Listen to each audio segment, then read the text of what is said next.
भीष्मस्तुति। श्रीभीष्म उवाच इति मतिरुपकल्पिता वितृष्णा भगवति सात्वतपुङ्गवे विभूम्नि स्वसुखमुपगते क्वचिद्विहर्तुं प्रकृतिम् उपेयुषि यद्भवप्रवाहः त्रिभुवनगमनं तमालवर्णं रविकरगौरवर अम्बरं दधाने वपुरलककुलावृताननाब्जं विजयसखेरतिरस्तु मे नवद्या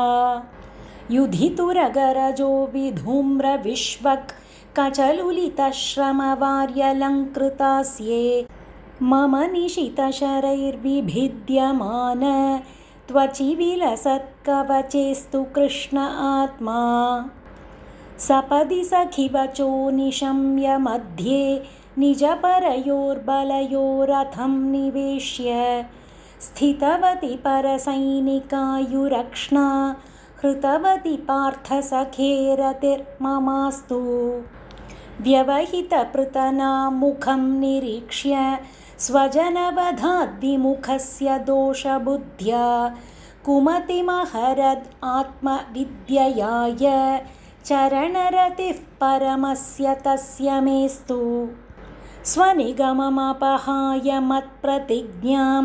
ऋतमधिकर्तुमवप्लुतो रथस्थः धृतरथचरणोऽभ्ययाचलद्गुः हरिरिव हन्तुम् इभं गतोत्तरीयः शितविशिखहतो विशीर्णदंशः क्षतजपरिप्लुत आततायिनो मे प्रसभमभिससारमद्वधार्थं स भवतु मे भगवान् गतिर्मुकुन्दः विजयरथः कुटुम्ब आततोत्रे धृतः यरश्मिनि तच्छ्रिये क्षणीये भगवतिरतिरस्तु मे मुमूर्षोः यम् इह निरीक्ष्य हतागताः स्वरूपं ललितगतिविलासबल्गुहास प्रणयनिरीक्षणकल्पितोरुमानाः कृतमनुकृतवत्य उन्मदान्धाः प्रकृतिमगन् किल यस्य गोपवध्वः मुनिगणनृपवर्यसङ्कुलेन्तः सदसि युधिष्ठिरराजसूय येषाम् अर्हणमुपपेद ईक्षणीयो मम दृशि गोचर एष आविरात्मा